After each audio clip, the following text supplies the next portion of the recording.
Thank you, Professor Ahmed and Hilal Bhai, for a very exciting session. Uh, in the second session, we'll be discussing the recent political manifestations of Muslim caste, especially the constitution of the Pasmanda Counter Republic and the Pasmanda subject.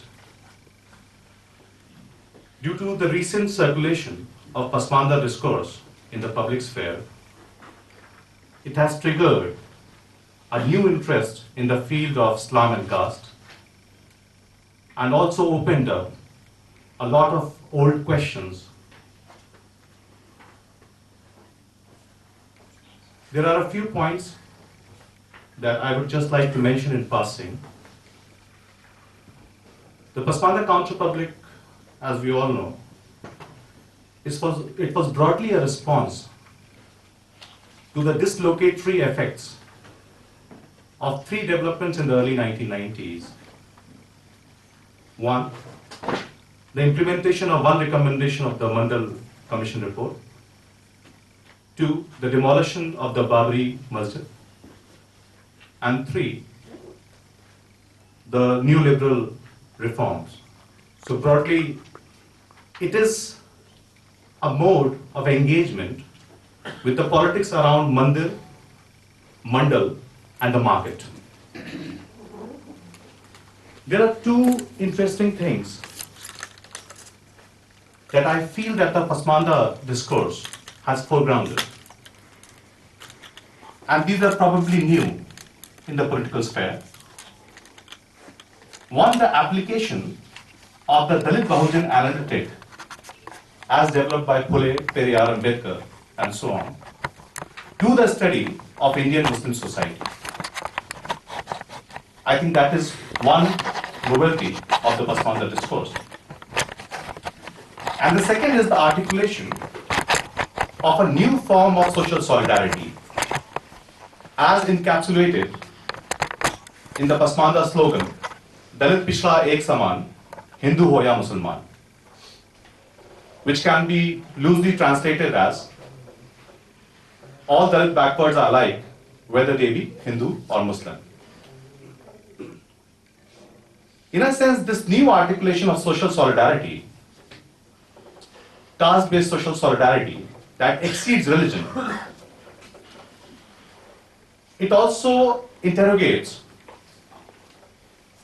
both the domains of Hindu nationalism and Muslim nationalism.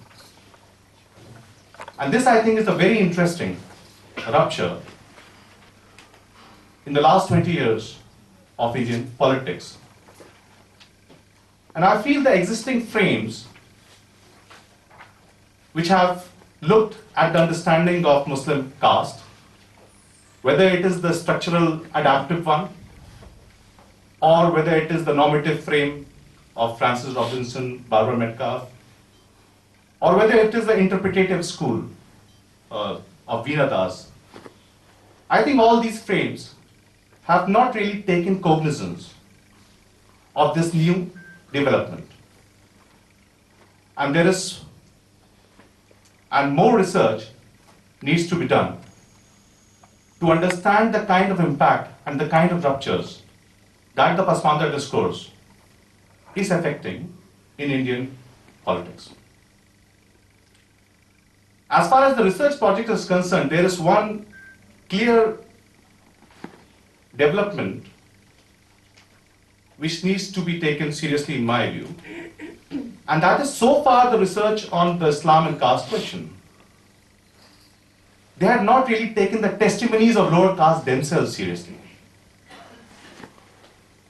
So how would the field of caste and Islam be reconfigured once the testimonies of the lower caste Pasmanda Muslims themselves inform the broader research projects? That is something that I am very interested in.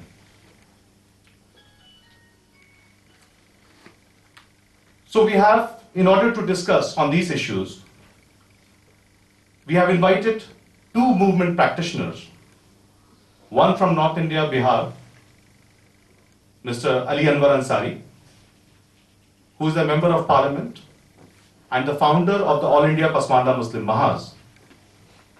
He coined the term Pasmanda in 1998 when he established the All India Pasmanda Muslim Mahaz. And I think articulated for the first time a discourse about the Muslim caste from the vantage point of lower caste in his book Masawat Ki Jang, which was published in 2000. And I think it is a milestone. This book is a milestone in as far as the field of caste in Islam is concerned. And the academicians really need to look at this book more seriously than they have done so far. I think this is something which happened with Ambedkar also. So there is a huge body of work which Ambedkar created. But attention to that work started to be paid only post 1990s. And people really did not engage with Ambedkar's work seriously in the earlier phases. In that sense, I feel that if the Muslim caste question, and especially the politicization of Muslim caste, is to be studied, then Masawat Ki Jang is a book that really needs to be engaged with more seriously than it has been done so far. Our second guest is Mr. Vilas Sonwane, who comes from Pune, Maharashtra. He is a social activist and one of the key figures who was instrumental in launching the Muslim Marathi Sahitya movement in around 1988. And then also he played a very important role in the formation of the All India Muslim OBC organization in Maharashtra in 1992. Very few people know that the lower caste Muslim movement in the post-Mandal era, it actually started in Maharashtra and not in Bihar. Bihar followed the Maharashtra example. So in 1992, All India Muslim OBC organization was formed in Maharashtra, followed by Ijaz Ali's or Dr. Ijaz Ali's organization, All India Backward Muslim Morcha in 1994, and then Mr. Ali Anwar's and then this organization, the All India Pasmanda Muslim Mahaz, which was established in 1998. I will conduct this session in Hindustani, so I'll switch to Hindustani now. Ali Anwar साहब, आपसे गुजारिश है कि आप stage में आए. विलास भाई, आप भी तशरीफ रखें. आपने 1998 में पसमानदा मुस्लिम महाज की स्थापना करी और एक नई पहचान का आगाज किया. इसके बारे में थोड़ा बताइए कि इस नई पहचान का जो आगाज आपने किया उसकी जरूरत क्यों महसूस हुई आपको? अब देखिए, जब पसमानदा मुस्लिम महाज तो हमने बनाया, लेकिन उसके पहले 96-97 में के बिरला फाउंडेशन फेलोशिप हमको मिला. वो भी एक इत्तेफाक की बात थी. मैंने उसके लिए कोई दरखास्त नहीं लगाया था, लेकिन वो करने के दरमियान हमने देखा कि भाई ये तो हमारी जिंदगी है, हम तो ये जी रहे थे और कुछ धुंधला सा सब चीजें थी दिमाग में, लेकिन जब इसको करने लगा तो बहुत चीजें साफ हुई और इतने लोगों से जुड़ गए. ऐसा लगा कि सब लोग चाह रहे हैं कि भाई कोई आदमी हो हमारी बात कहने वाला, हमारा दुख तकलीफ को आवाज देने वाला. तो हमको लगा कि अब नौकरी नहीं करनी चाहिए. अब बने वो हजारों में लोग थे, तो हमने एक बैठक बुलाई पटना में, जिसमें 98 गिरा था. पटना के एमएलए क्लब में एक बैठक हुई और झारखंड और बिहार एक ही था. और हमने ऑल इंडिया पसमानदा मुस्लिम महाज पहले नहीं बनाया, पसमानदा मुस्लिम महाज बिहार बनाया. झारखंड भी उसी में था और जो हमारे ताल्लुकात बने थे तो उसमें तकरीबन 150 लोग एमएलए फ्लैट में जुटे। उसमें कुछ प्रोफेसर भी थे, वकील भी थे, हाई स्कूल के टीचर, प्राइमरी स्कूल के टीचर, कुछ एक्टिविस्ट भी थे, पॉलिटिकल लोग भी थे। तो इन लोगों ने इसमें हुआ कि नाम क्या संगठन का रखा जाए,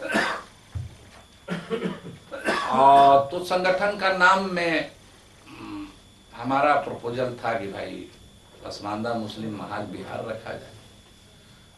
कोई इसके लिए तैयार नहीं था, एक आदमी भी।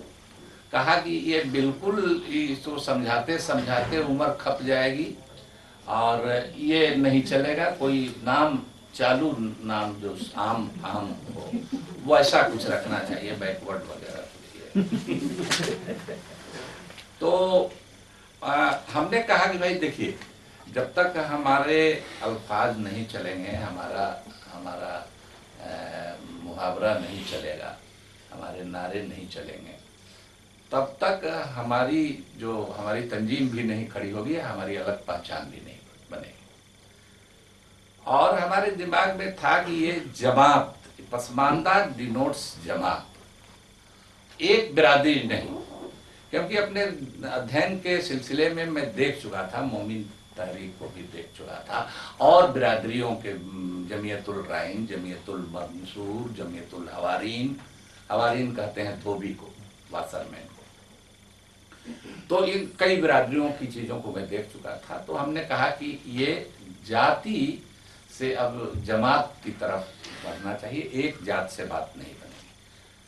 एक प्रोवोकेशन एक दिमाग में जब हम काम कर रहे थे तो एक प्रोवोकेशन ये आया था तंजीम बनाने की। आपने बात की, to be very frank honestly, कि उसी समय लोगों ने दरखास्त दिया था, शेख बिरादरी के लोगों ने नियो शेख करके, कि हमको ओबीसी में शामिल कर दिया है। और एक मल्लिक बिरादरी के लोगों ने दरखास्त दिया था कि हमको भी शामिल कर दिया जाए। तो मल्लिक तो सीधे अपने नाम से, मल्लिक हमारे यहाँ माने मध्य बिहार उस समय एक हिंदू, और इस तरह से समझिए मल्लिक बिरादरी जो हिंदू में जो भूमिहार कास्ट है, उसी इलाके में ये लोग हैं अभी, मल्लिक भाई लोग। तो लैंडेड प्रॉपर्टी वाले हैं, माने ये हैं। और पटना में भी उनका बहुत ट्रक वगैरह का ये का बिजनेस है। तो उन लोगों ने दिया था। तो जब हम नियो शेख ने तो बदल के थोड़ा सा नियो शेख करके, तो हमने कहा कि भाई ये मल्लिक में तो बड़ी डिबेट चला था, जैसे भूमिहार में डिबेट चला था कि हम Brahmin claim, Bhumihar claim to be Brahmin. तो उन्होंने किया था, उसमें स्वामी सहजानंद सरस्वती वगैरह भी उसमें थे उस अभियान में कि इनको ब्राह्मण माना जाए। उसी तरह से मल्लिक भाइयों ने किया था कि हमको सैयद माना जाए। तो ये लंबा डिबेट चला था, उस पर अस्करी साहब वगैरह हिस्टोरियन थे, वो लोग भी कुछ काम किए थे। तो उनका क्लेम नहीं माना गया। भूमिहार का तो पार्सली माना गया, भूमिहार कोस्ट में अंडर ब्रैकेट ब्राह्मण, लेकिन इनका नहीं माना गया था। तो हमने कहा कि ये भाई जो आदमी सैयद क्लेम कर रहा है, आंख के सामने हम लोग देख रहे हैं कि खुशहाल लोग हैं, अपर कास्ट अपने को कहते हैं, कि ये इसमें आ जाएंगे तो ये तो और हक हिस्सा मारा जाएगा। इन लोगों ने बताया हम लोगों को कि तो जुल्म हो जाएगा भाई, इन लोग भी घुस जाएगा। तो फिर शेख को तो हमने कहा कि भाई ये नियो शेख क्या है भाई, शेख तो हम लोग सुना है, ये एगो मिला करके नियो मिला करके क्या है, लोग वही थे, हम लोग तो भाई फेस जानते थे। तो नहीं कहा कि इसका विरोध होना चाहिए। तो विरोध कैसे होना चाहिए, तो कोई संगठन बनना चाहिए, नहीं तो पहले तो मारने लगेगा कहने पर। तो उसके ये संगठन बनाने की बात है। हम लोग गए बैकवर्ड कमीशन में, जस्टिस अली अहमद साहब थे, उनसे बड़ी बहस हुई, बड़ी नाराज हुए, और वही कि एक ही शब्द में खड़ा हो गए, महमूदो अयाज, यहाँ न कोई बंदा रहा न बंदा नवाज। हमने कहा भाई किताब में तो ये बात है, लेकिन ये लोग घुस जाएगा। तो उसी में लगाते लगाते पता चला कि ऑलरेडी बहुत लोग मोमिन का सर्टिफिकेट बना करके और अपर कास्ट के लोग नौकरी कर रहे हैं। इंजीनियर है, कोई डॉक्टर है, बड़ा बड़ा पोस्ट पर है। गफूर साहब आप लोग जानते होंगे, चीफ मिनिस्टर हमारे यहाँ थे, अच्छे आदमी थे, ईमानदार आदमी थे। और उनका अपना नवासा वो बिहार सरकार में नौकरी कर रहा था। इस तरह से कई लोग, जहां हम लोग रहते थे उधर अगल बगल भी कई लोग थे। तो मोमिन कहने लगे, तो बात चली, चर्चा चली, तो कहा कि भाई इसमें क्या गड़बड़ है, हम लोग तो तुम लोग पकड़े जाओगे भाई, गलत कास्ट सर्टिफिकेट बना लिया। तो लोग कहा कि हम लोग कैसे पकड़े जाएंगे, हम लोग ना यहाँ के दुनिया के कानून में पकड़े जाएंगे, ना अल्लाह मियाँ के कानून में पकड़े जाएंगे। हम लोगों ने कहा कि वहां तो हिसाब किताब होगा ना भाई अल्लाह मियाँ के यहाँ भले बच जाओ पैरवी उर्वी से। तो लोगों ने कहा कि नहीं, वहां भी बच जाएंगे। कैसे बच जाएंगे भाई?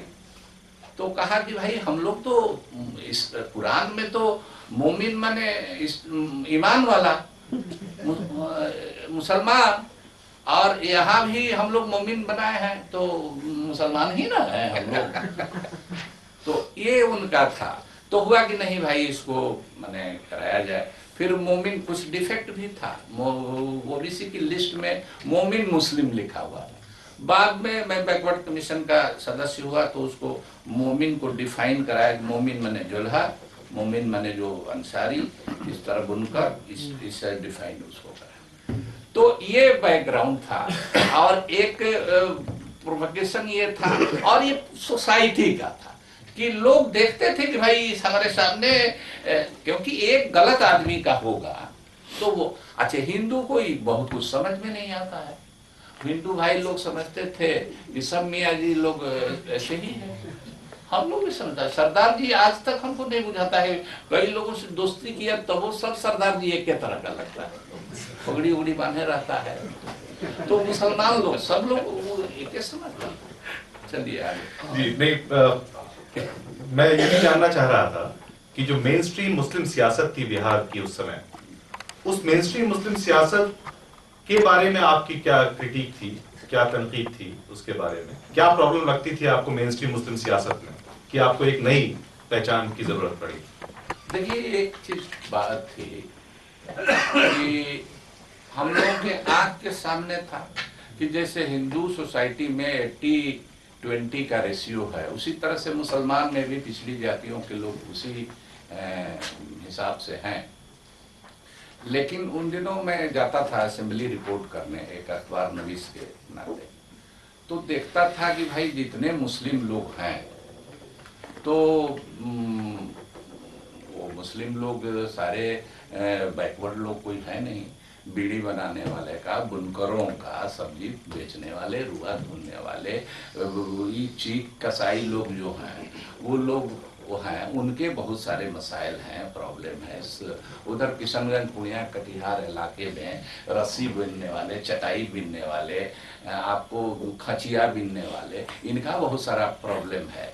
तो इन लोगों को कोई पूछता नहीं है, इन लोगों का कोई सवाल नहीं उठाता है। और ये लोग हैं तो जज्बाती सवाल पर ये लोग तुरंत आस्तीन माने चढ़ाते हैं। लेकिन रोजी रोटी का जो मसला है या इनका सरकारी नुमाइंदगी इनकी हो, मुलाजमत में इनको मिले, इसके सवाल पर देखते थे हम लोग की कई बार ऐसा लगता था कि भाई कोई अफसर अगर भूमिहार है तो जिस तरह से सब भूमिहार लोग खड़ा हो जाता है उसको बचा, एक जूनियर इंजीनियर के लिए, एक डॉक्टर के लिए कोई बात हुई तो सब लोग राजपूत लोग खड़ा हो गया, ब्राह्मण खड़ा हो गया। अब तो हम लोगों ने देखना शुरू किया यादव और चमार भी खड़ा हो रहा है अपने जात के लिए। तो उसी तरह से देखते थे ये इधर भी जो खान साहब लोग अपने को राजपूत के साथ जोड़ के खड़ा हो जाते थे, ये भूमिहार के साथ मलिक लोग, सैयद लोग ब्राह्मण के साथ यही करते थे।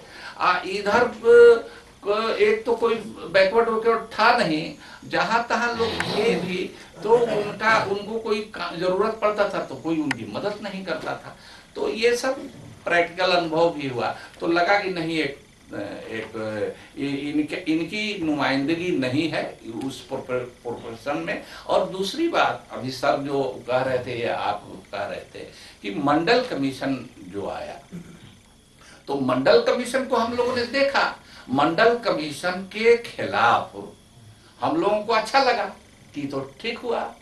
लेकिन मंडल के खिलाफ तो उतर गए थे भाई। ये तारिक अनवर साहब अभी हमारे बहुत अच्छे दोस्त हैं, हमारे दोस्त हैं पटना में, ये भी उतरे थे मंडल कमीशन के खिलाफ जुलूस में। तो हम लोगों ने तो देखा था, वो तो कहिए संजोग से कि बाबरी मस्जिद वाला हो गया कि सब लोग बैक कर गए ना, तो उसी समय लाइन खींच जाती तो बढ़िया होता। सब लोग धीरे धीरे बढ़ रहा था, उतर रहे थे, साहबुद्दीन साहब से लेकर के सब लोग। तो हम लोग के समझ में आया कि नहीं भाई, इन लोगों का क्लास अलग है, पॉलिटिकल क्लास अलग है, सोशल क्लास जैसे अलग है वैसे अलग है। इधर एकदम वैकुम है, इधर कुछ लोगों को खड़ा होना चाहिए। विलास भाई, all India Muslim OBC organisation आपने मेरे ख्याल से 1992 में उसकी बुनियाद रखी। आपने क्या महसूस किया उस वक्त जो महाराष्ट्र का संदर्भ था? क्या जरूरत महसूस हुई आपको ये नई ऑर्गेनाइजेशन बनाने की, और क्या वजह थी? कि मेरी स्थिति थोड़ी सी अलग थी। मैं तो मूवमेंट में काम करता था और जाति के सवाल की वजह से, उठाने की वजह से 1978 में सीपीएम से एक्सपेल हो गया था, और जाति के सवाल से जूझने की वजह से एमएल से भी बाहर आ गया था।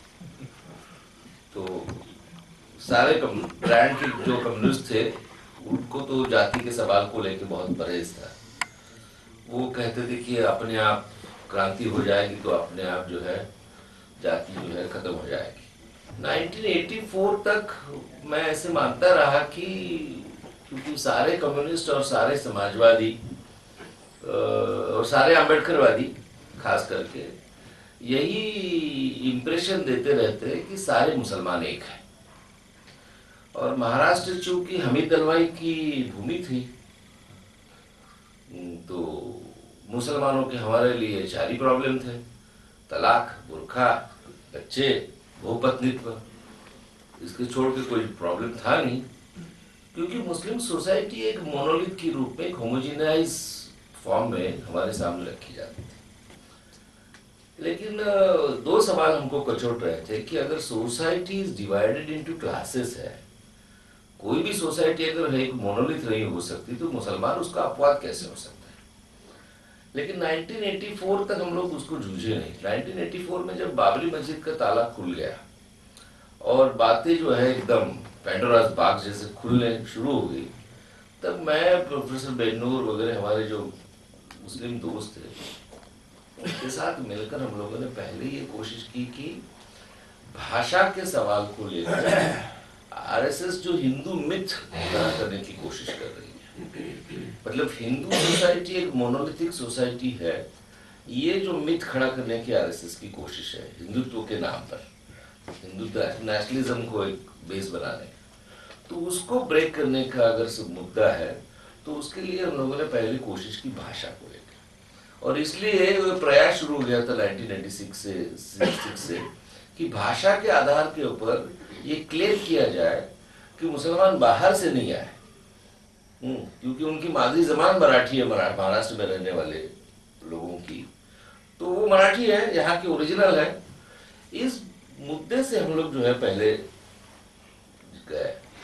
अब इन सब दोस्तों ने मेरे ऊपर एक जिम्मेदारी डाल दी। उन्होंने कहा कि वो तो सब नौकरी करने वाले लोग थे, मैं ही खाली था, फुल टाइमर था। तो उन्होंने कहा कि जाओ महाराष्ट्र में और सारे जो लिखने वाले, मराठी भी लिखने वाले लेखक है, उनको ढूंढो वरना मुसलमानों को। तो जब मैं मराठी लेखकों को ढूंढना शुरू किया तब पहली बार मुस्लिम समाज के साथ, कम्युनिटीज के साथ पहली बार एक डीप इंटरेक्शन शुरू हो गई, और तब पता चला कि ये मोनोलिथ जो है, जो मान को मैं चल रहा हूँ इतने साल से, ये सही नहीं है। ये स्ट्रैटिफिकेशन वाला मुद्दा जो है वो डायरेक्ट सामने आ गया। उसमें से दो तीन बातें सामने आ गई। एक बात ये महाराष्ट्र की ये थी कि महाराष्ट्र का मुस्लिम पॉपुलेशन जो है, ये बड़ा कॉम्प्लिकेटेड पेचीदा मामला है, शायद दूसरे किसी भी स्टेट में ये पेचीदा मामला है नहीं। महाराष्ट्र के आज भी मुस्लिम पॉपुलेशन जो है उसमें माइग्रेंट मुसलमानों की, जो महाराष्ट्र के बाहर से आए हुए मुसलमानों की तादाद 40% के आसपास है, और वो सिर्फ मुंबई तक सीमित नहीं है।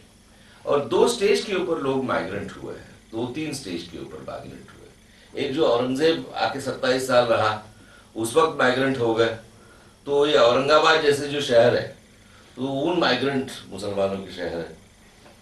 फिर दूसरा जो है 1957 में जब अंग्रेजों के खिलाफ बगावत हुई तो ये आजमगढ़ के जो जुलाहे हैं वो भाग कर आए और उन्होंने मालेगांव बनाया और भिवंडी में आके रुके।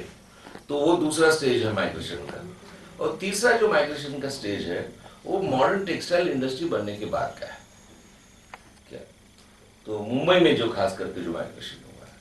अब ये जो माइग्रेंट मुसलमान है 1967 के बाद में जो रिजर्वेशन ओबीसी का रिजर्वेशन स्टेट सब्जेक्ट बना दिया, क्योंकि सेंट्रल के पास कोई था नहीं, वो तो टालते जा रहे थे और अपनी जिम्मेदारी उन्होंने स्टेट गवर्नमेंट के ऊपर डाल दी।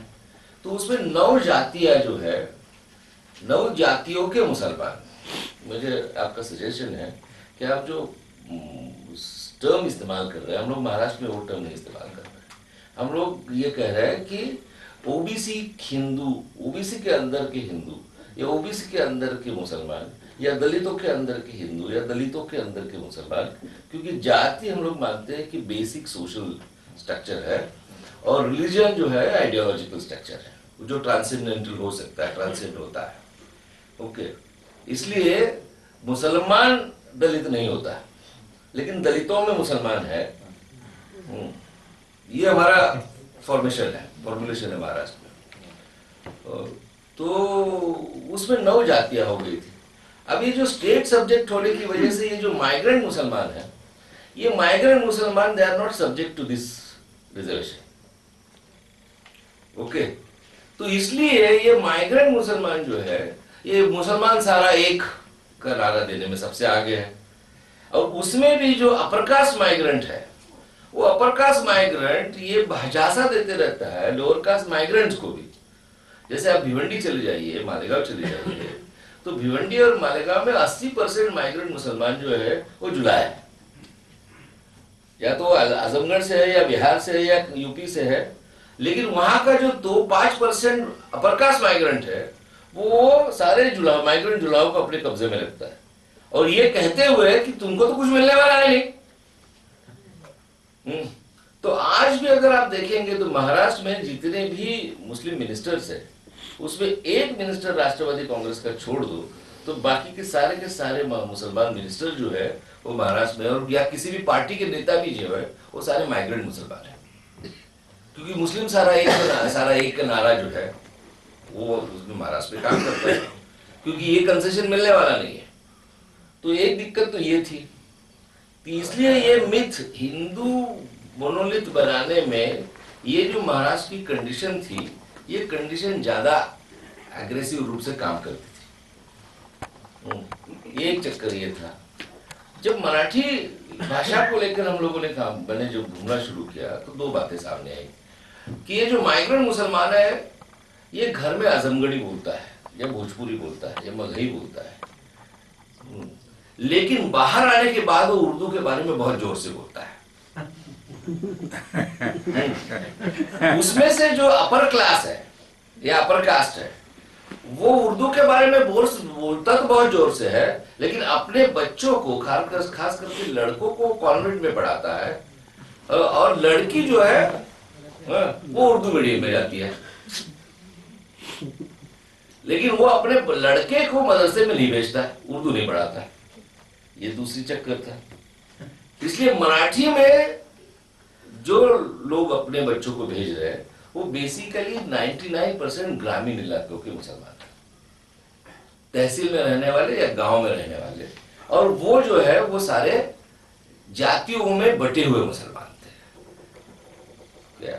और वो सारी जातियां जो है वो एक चक्कर ये भी महाराष्ट्र में है कि महाराष्ट्र के जो मराठी मुसलमान है वो सारे मराठी मुसलमान ये सर्विस कास्ट से नहीं आते, वो उत्पादक जातियों से आते हैं। तो मार्केट के ऊपर उनके उत्पादनों के ऊपर जब कैपिटलिस्ट मार्केट हावी हो जाता है तो उनके अपने उत्पादन से बेदखली हो जाती है। ये जो प्रक्रिया, क्योंकि मार्केट का बाजार की जो गति है, आधुनिक बाजार की, वो सबसे ज्यादा, क्योंकि कैपिटल का सबसे बड़ा गढ़ हमारे यहाँ है, तो मार्केट की भी गति जो है हमारे यहाँ बहुत तेज है। तो उसमें एक चक्कर ये है कि उसमें भी जो मुसलमान उत्पादक जातियां, उनके हाथ में जो उत्पादक था, उसके ऊपर कैपिटलिस्ट मार्केट बहुत धीरे से आया। उसमें भी 2-3 सेक्शंस है। जैसे कंस्ट्रक्शन में जो लोग हैं, या फिर टेक्सटाइल में जो लोग हैं, तो उसमें अलग अलग आपको दिखाई देता है। जैसे गुजरात का दंगा हुआ, गुजरात का दंगा जब हो रहा था 2002 में, तो भिवंडी और मालेगांव के मुसलमान बहुत खुश थे। इसलिए क्योंकि सूरत का कपड़ा का प्रोडक्शन एकदम ठप हो गया था और उसका सारा ऑर्डर मालेगांव और भिवंडी में आ गया था। तो ये विडंबना थी। अब ये जो फ्लक्चुएशन होता है, ये फ्लक्चुएशन का भी असर और आसार दोनों ये जाति की पहचान के ऊपर होते रहते हैं। मतलब जाति एक आइडेंटिटी की पॉलिटिक्स में कब उतरेगी और आइडेंटिटी की पॉलिटिक्स में कब नहीं उतरेगी या कब रिस्पॉन्स नहीं करेगी। कम से कम महाराष्ट्र में हमारा अनुभव ये है कि उसका मार्केट के साथ बड़ा लेना देना है कि मार्केट की सिचुएशन क्या है। इसलिए मैंने गुजरात का उदाहरण दिया आपके साथ। तो ये जो मैं घूम रहा था तो उसमें से ये पता चला, उसमें 92 के दंगे हो गए। बाबरी मस्जिद ढहने के बाद में महाराष्ट्र की स्थिति ये थी, शायद देश की थी, कि महाराष्ट्र का मुस्लिम नेतृत्व जो था, वो शायद राजनीतिक नेतृत्व हो, इंटेलेक्चुअल लीडरशिप हो, लिटरेरी लीडरशिप हो, ये सारा पूरा खत्म हो गया। उनकी जो साख थी जनता के बीच में, वो पूरी तरह से खत्म हो गई। एक बड़ा वैक्यूम था।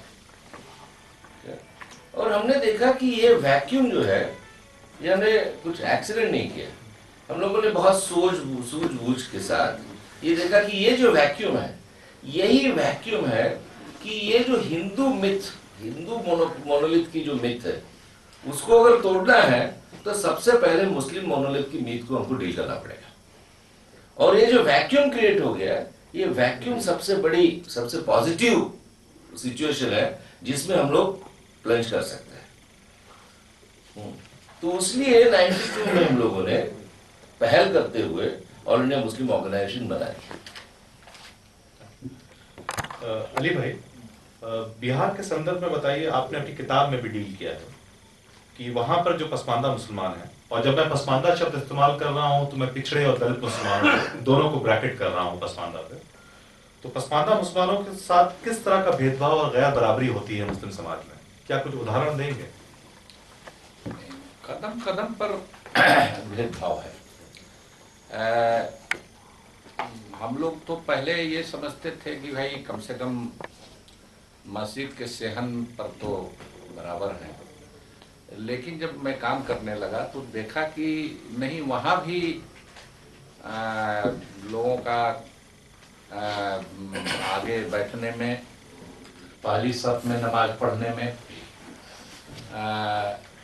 अगर कोई आ गया, महिला कुछ या फटा पुराना कपड़ा है, साफ तो मुसलमान जाता ही है कम से कम जुम्मा को तो नहा धोआ करके, लेकिन अगर वो ट्रॉली टॉपर है, ताड़ी चुराने का काम करता है या गोश्त बेचने का काम करता है, तो उसको लोग अपने पास नहीं बैठने देते हैं। हम अपने स्कूल की बात करते हैं कि वहाँ एक कसाई का, माने उन लोगों की जुबान में हम कह रहे हैं, वो एक लड़का था तो उसको कोई मुसलमान लोग नहीं बैठने देता था, हमारे पास आकर के बैठता था। तो मैं उतनी साफ बात नहीं थी कि क्यों नहीं बैठने देता है और कौन लोग हैं, लेकिन जब ये सब चीजें आई तब साफ होती। तो मस्जिद में भी केहनी लगा करके पीछे जाओ, पीछे लाइन में जाओ। फिर देखा कि यहाँ तो मस्जिद अलग अलग है, कब्रिस्तान अलग अलग है, ये मारपीट हुई, लोगों को ये किया, चंदा उंदा देने में मस्जिद अब ऐसे पहले ही नहीं हटाता था लोग। जब वो मस्जिद को खड़ा कर लिया या मदरसा को बना दिया चंदा उंदा दे करके, गारा मिट्टी ढो करके, तब उसको अलग करता था कि हम उसको हेड करेंगे। तो इसमें अब ये लोग फिर अब दूसरा बनाने में लगते थे। तो ऐसे बहुत सारी मिसालें मिली पटना शहर में, फुलवारी शरीफ में, दानापुर में, गया में, बक्सर में। तो कई ऐसी मिसालें मिली जहाँ की लोग कब्रिस्तानों में नहीं दफन करने दिया। नौकरियों में तो जाहिर है भेदभाव था, स्कूल में लड़कों के साथ भेदभाव था, टीचर वही लोग हैं। उर्दू जो मजहबी इदारे हैं वहाँ भेदभाव, सारे मजहबी इदारे जो है, इमारत सरिया हो चाहे इदारे सरिया हो या और इस तरह की तंजीमें हो, बड़ी नामवर लोग हैं। तो वहाँ पैसा देना हो, अतिया से लेकर फितरा, जकात, खैरात, कुर्बानी का चमड़ा भिजवाना, इसमें सब में आबादी जाते हैं, यही लोग देते हैं। लेकिन ये सब जगह ही है। फिर हमारे यहाँ तो इमारत सरिया वगैरह का वही चलती है, आज भी मोटा मोटी है, जो अली मियाँ साहब की होती थी या नदवा की होती थी कि को प्राइम मिनिस्टर लोग जाते हैं वहाँ और लोग उनके यहाँ जाते हैं, तो यहाँ भी पॉलिटिकल लोग जाते थे। तो ये लोग पैरवी भी करते हैं कि फलां को राज्यसभा भेज दीजिए, फलां को एमएलसी बना दीजिए, फलां को फलां कंस्टिट्यूएंसी से टिकट दे दीजिए।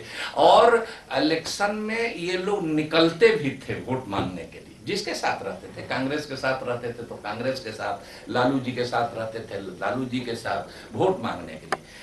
लेकिन अगर कहीं गलती से किसी दुल्हे को, किसी दूल्हा को अगर टिकट मिल गया, गलती से मिल गया, जल्दी देती नहीं है पार्टियां, तो इसलिए भी नहीं देती कि उनको लोग हरवा देते हैं। तो लोग भी देखते हैं, प्रैक्टिकल है, इसको टिकट भी देते हैं तो हार जाता है। उन लोगों को टिकट देते हैं तो पूरा मुसलमान एक हो जाता है, उसको वोट दे देता है, ये लोग भी दे देते हैं।